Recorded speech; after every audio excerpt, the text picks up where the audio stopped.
Home Remedies presents.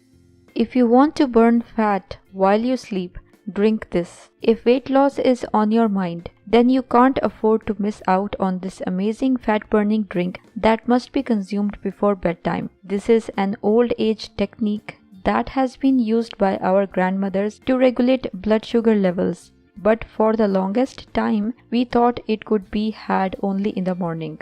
Well, not anymore. You can have it before bedtime too, because methi seeds generate heat in the body and help with weight loss. It's also a great antacid, so if you suffer from frequent digestive issues, then this is a great way to keep those problems in check. Hey friends, from which city and country are you watching my videos from? Let me know in the comments. Here is how to prepare it. Ingredients: fenugreek seeds 1 tablespoon, water 1 cup. Directions: just boil water in a container, add a tablespoon of fenugreek seeds to it, steep the seeds for a good 3 to 5 minutes, and strain in a cup using a regular strainer. Do this every night and see the difference.